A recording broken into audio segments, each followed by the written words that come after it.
Cristo apela al principio. En esta charla de Teología del Cuerpo que tengo el privilegio de compartir con todos vosotros, quiero explicar por qué Juan Pablo II empieza su Teología del Cuerpo remitiendo al origen, al principio. Voy a repasar con todos vosotros 4 preguntas. ¿Qué significa el principio? El primer relato del principio de los orígenes del Génesis, que se llama también relato objetivo. El segundo relato, que Juan Pablo II llama relato subjetivo. Y después, ¿qué tiene que ver esto con nosotros, conmigo, aquí y ahora?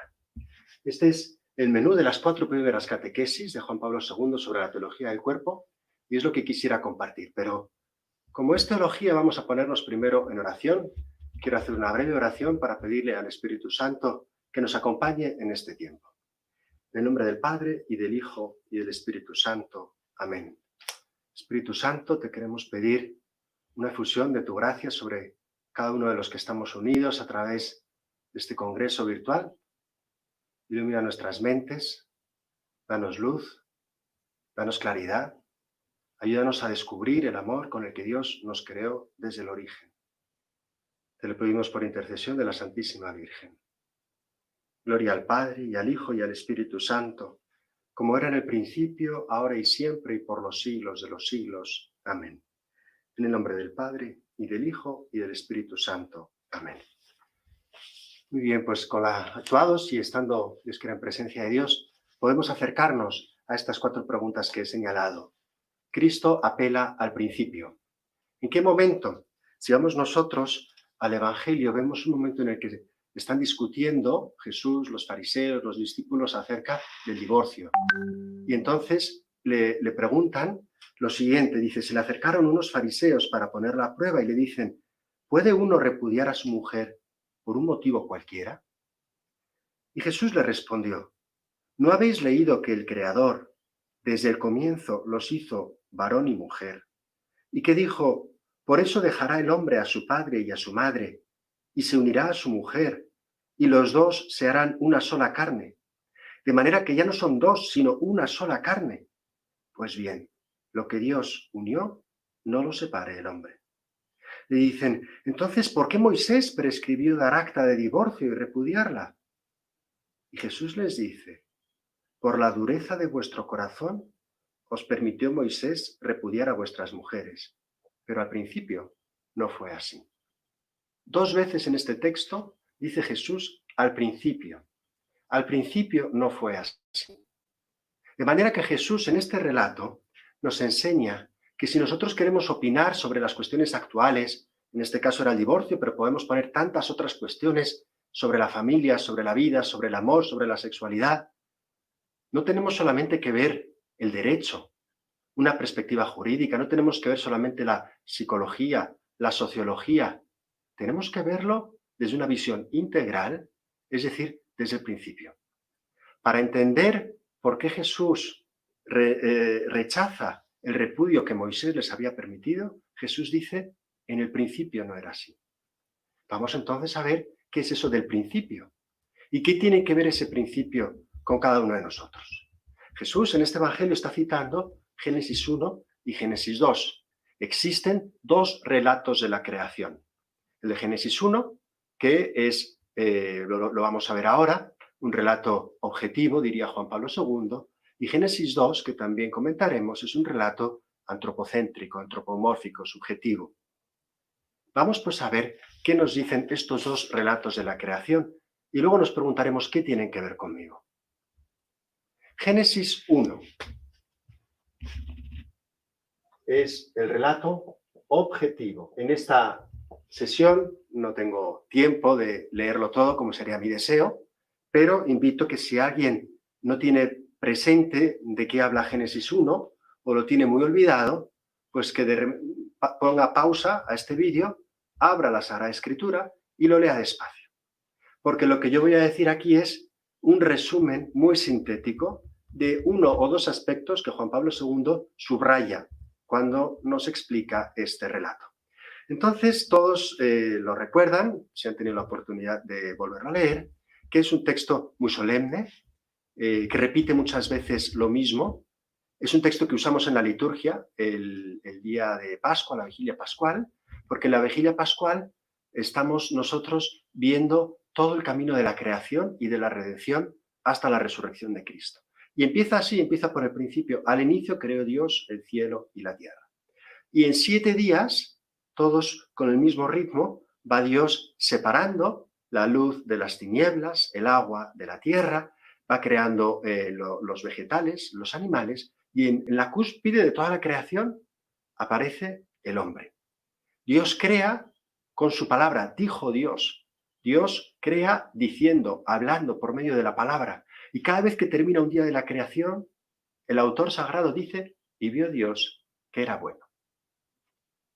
Este texto a nosotros nos parece muy lejano, es un relato, como digo, objetivo, cosmológico, se dice también, porque habla del mundo, pero pensemos en los judíos que estaban en el exilio, posiblemente en Babilonia, en tierra pagana, cuando escuchaban este relato a las orillas del río, por la noche, se llenaban de esperanza, porque decían, Yahvé es nuestro creador.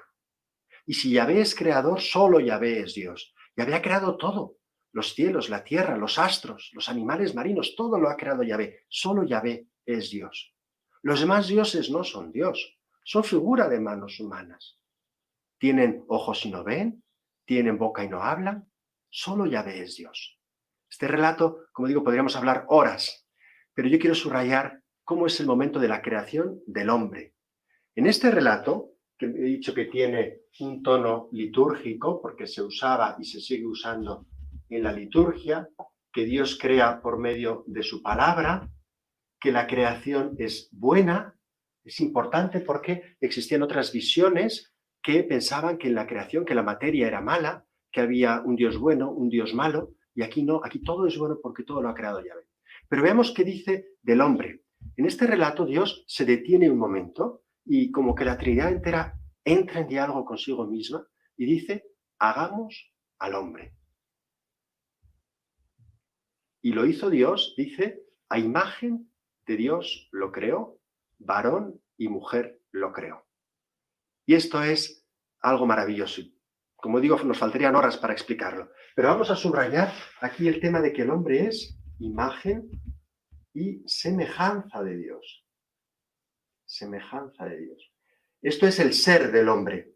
¿Cuál es la vocación a qué está llamado el hombre? El hombre que es imagen de Dios está llamado a ser fecundo, porque les dice, después de que los ha creado, varón y mujer, les dice, creced y multiplicaos, llenad la tierra. Entonces, Juan Pablo II, estudiando este pasaje, dice, el ser del hombre es ser imagen, y el actuar, el fieri del hombre es ser fecundo, ser co-creador, participar del poder creador de Dios que es amor, un amor fecundo. ¿Dónde está la imagen de Dios en el hombre?, se pregunta Juan Pablo II. Durante siglos se ha dicho, si el hombre es imagen de Dios, la imagen de Dios en el hombre, pues tendrá que estar en lo que es más espiritual del hombre. La imagen de Dios está en el alma. Y durante siglos se ha enseñado que la imagen de Dios estaba en el alma. Y es verdad, pero no es toda la verdad. Juan Pablo II, con otros teólogos contemporáneos, profundizando un poco más en la escritura y yendo a ver lo que dicen los padres, se da cuenta de que la imagen de Dios está también en el cuerpo. Precisamente en el ser varón y mujer, porque lo repite, lo creó a su imagen, varón y mujer los creó. El ser varón y mujer tiene que ver con la imagen de Dios. Luego, la imagen de Dios no está solamente en el alma, también, evidentemente, en nuestra inteligencia, en nuestra voluntad. La imagen de Dios está también en nuestro cuerpo. Y esto nos dice que nuestro cuerpo es algo maravilloso. A través del cuerpo humano, los hombres podemos dar y recibir amor. A través de la sexualidad, los hombres podemos dar y recibir amor. Luego, el ser varón o mujer es imagen de Dios porque Dios, en el seno de la Trinidad, lo que hacen el Padre, el Hijo y el Espíritu Santo es dar y recibir amor toda la eternidad. Y cuando Dios crea al hombre a su imagen, lo hace capaz de dar y recibir amor. Por eso es tan importante el valor del cuerpo y de la sexualidad. Y estas son algunas de las enseñanzas que nosotros encontramos en Génesis 1. Pasamos rápidamente a Génesis 2 y recomiendo lo mismo. Si alguien no tiene presente el texto o no se acuerda muy bien lo que dice, pues que ponga pausa a este vídeo y que lo lea. Génesis 2 es un relato muy distinto de Génesis 1. Aquí tenemos, mientras que este texto es más moderno, Génesis 2, aunque aparece después, es más antiguo, y aquí decíamos que era un tono litúrgico, en Génesis 2 tenemos un tono mítico. El autor sagrado se sirve de mitos para explicar realidades que no son fáciles de entender. Y por eso tenemos un lenguaje distinto. Aquí también se dicen muchas cosas muy interesantes de la creación, mientras que aquí dice que Dios crea con su palabra y que todo lo que Dios crea es bueno, aquí Dios aparece como un artesano que va dando forma a las criaturas. Y el hombre, otra vez más, es la cumbre de la creación. Y lo más impresionante de este pasaje es que Dios modela al hombre de la arcilla y Dios sopla. Y eso nos dice algo de nosotros mismos, es decir, que somos materia, somos arcilla, somos barro, somos polvo, decimos el miércoles santo, y al polvo volveremos, pero ese polvo ha recibido un soplo, ruá, el Espíritu Santo, y por eso el hombre tiene algo de divino. En el hombre habita la divinidad. En el interior del hombre, dice San Agustín, está Dios, está la verdad. Todo eso y muchas otras cosas nos revela este relato de Génesis 2. Vamos también aquí a ver qué nos dice del hombre y de la mujer. Y en este relato tenemos a Adán y tenemos a Eva. Y, según narra el autor, de la costilla de Adán dormido, Dios forma a Eva. Y este relato se ha usado durante muchos siglos en la Iglesia para afirmar la superioridad del hombre respecto a la mujer, porque la mujer fue creada, si se entiende esto de esta manera, después del varón. Eva vino después de Adán, luego Adán es más importante que Eva. Pues Juan Pablo II no está para nada de acuerdo con esta interpretación. Y dice, eso no es lo que nos enseña la Escritura. Y se va a estudiar las palabras hebreas, y se va a estudiar lo que otros comentadores han dicho y han estudiado, y descubre que realmente no se puede decir que Adán existía primero que Eva, sino que a la vez existieron como varón y como mujer. La palabra ish es varón, la palabra isha es mujer, y no hubo un Adán antes de Eva. Estudiando este texto, dice, a la vez los creó hombre y mujer, como ha pasado aquí en Génesis 1. ¿Y qué significa la imagen de la costilla? Significa que los dos, Adán y Eva, tienen la misma naturaleza, tienen la misma dignidad, tienen los mismos derechos. Eso dice el autor sagrado. Y además, en el relato de Génesis 2, Adán aparece buscando en la creación una ayuda y no encontró ayuda. Y entonces le dice Juan Pablo II, la ayuda significa que Adán es ayuda para Eva, Eva es ayuda para Adán, luego Adán y Eva se necesitan, son con la misma dignidad porque nacen de la costilla, pero al mismo tiempo son complementarios. Se convierten el uno para el otro en una ayuda necesaria. Y por eso cuando Adán ve a Eva, exclama, dice, es la primera declaración de estupor, como el cantar de los cantares, dice, esta sí que es carne de mi carne y hueso de mis huesos. Eso es lo que experimenta Adán cuando ve a Eva, la masculinidad ante la feminidad. Son dos encarnaciones de la persona, son dos formas de ser persona. Esto es lo que nos enseña el autor de Génesis 2, que son complementarios y que tienen la misma dignidad. Y nos preguntamos, bueno, ¿qué tiene que ver esto conmigo? Podemos hacer un signo de interrogación y decir, estos relatos del libro del Génesis, tan hermosos, tan sublimes, ¿qué tienen que ver conmigo? Recordemos al inicio, Juan Pablo II dice, citando a Jesús, que no se puede opinar sobre el matrimonio, sobre el divorcio y sobre tantas cosas desde el presente, desde el derecho, sino que hay que tener una visión que se remonta al principio, a lo que Dios pensó del hombre, a lo que es el hombre salido de la mano de Dios. Ese es el hombre del principio. Bueno, pues este hombre del principio de la revelación, podemos decir, eso que Dios nos ha revelado del hombre, dice Juan Pablo II, tiene mucho que ver con nuestra experiencia. Con nuestra experiencia. Entonces él une lo que podemos decir que está ahí arriba, la revelación, la une con lo que está aquí abajo, la experiencia. Lo que Dios nos dice del hombre coincide con lo que el hombre experimenta sobre sí. Y esto es muy bonito porque si tomamos, por ejemplo, el tema del matrimonio, el amor, lo que Dios nos ha revelado del amor humano no son leyes subjetivas, abstractas, lejanas. Es lo que el hombre en su cuerpo, en su psicología, experimenta, desea, anhela, descubre que está hecho para eso. Así pues, esta unión entre revelación y experiencia es importante. Y dirá Juan Pablo II, el hombre histórico, es decir, cada uno de nosotros, esta pregunta que nos hemos hecho, está, por así decirlo, arraigado en su prehistoria teológica. Lo voy a repetir. El hombre histórico está arraigado en su prehistoria teológica. Es decir, la historia no se entiende sola. La historia se entiende a la luz de la prehistoria.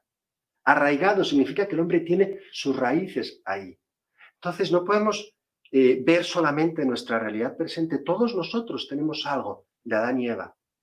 Adán y Eva no son solo dos seres lejanos, un mito que se inventó un autor y que no tiene nada que ver conmigo. Dirá San Pablo en la carta a los romanos, en Adán todos pecamos, es decir, todos estábamos presentes en Adán. La historia de Adán es la mía, la historia de Eva es la mía. Yo tengo algo que ver. Y esas experiencias del hombre, de la prehistoria del hombre, permanecen. Dice Juan Pablo II, permanecen como arquetipos, usa una categoría de la psicología de Jung, permanecen como formas interiores, como esquemas mentales, pero permanecen en el hombre. Estas experiencias del paraíso están ahí, como un sello, como una nostalgia. Y de esto van a hablar otros compañeros cuando describan la soledad, la unidad, la desnudez, que no son solo de Adán y Eva, son nuestras en nuestro hoy, en nuestra historia. Este tema del principio es un tema que a Juan Pablo II siempre le apasionó. Él siempre sintió la necesidad de explicar su vida desde los orígenes, remontándose. Y cuando estaba ya muy anciano, en el año 2003, escribió una poesía que le permitía expresar mejor lo que él tenía en su corazón, que se llama Tríptico Romano. Y ahí habla él de la importancia del principio. Dice así, si quieres la fuente encontrar, tienes que ir arriba, contra la corriente. Empeñate, busca, no cedas. Sabes que ella tiene que estar aquí. ¿Dónde estás, fuente?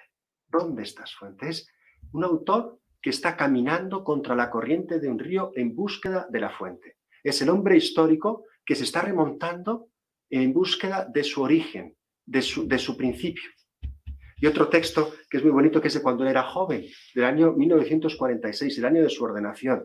Esta poesía la escribe él cuando está a punto de ordenarse y es una poesía eucarística. Pero ahí vuelve a remontarse al principio.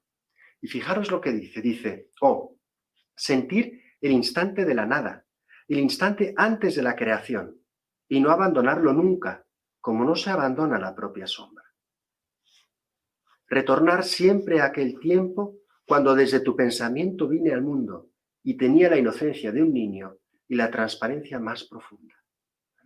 Sentir el instante de la nada, el instante antes de la creación. Y después sigue la poesía, sentir eso es el momento en el que Dios sopló con su espíritu, vio que yo era bueno y porque me amó me creó y desde entonces yo existo. Yo os invito a cada uno a que estas ideas de Juan Pablo II no solamente las asimilemos con nuestra inteligencia, sino que incluso hagamos una meditación. En los subsidios que acompañan a esta charla, os invito a hacer una lectura de Génesis para que podamos cada uno de nosotros remontarnos a ese instante de nuestra creación. Y a través de la escritura, vernos en Adán y ver cómo Dios, con la arcilla nos modela, sopla su espíritu, que es su amor, y nos dice, eres muy bueno. Todo esto es importante para poder después seguir caminando en la historia. La historia no se entiende en sí misma, se entiende desde la prehistoria. Este es el mensaje y por eso es tan importante volver al inicio. Y con esto hemos resumido las primeras 4 catequesis. Gloria al Padre y al Hijo y al Espíritu Santo, como era en el principio, ahora y siempre y por los siglos de los siglos. Amén. Que Dios os bendiga a todos.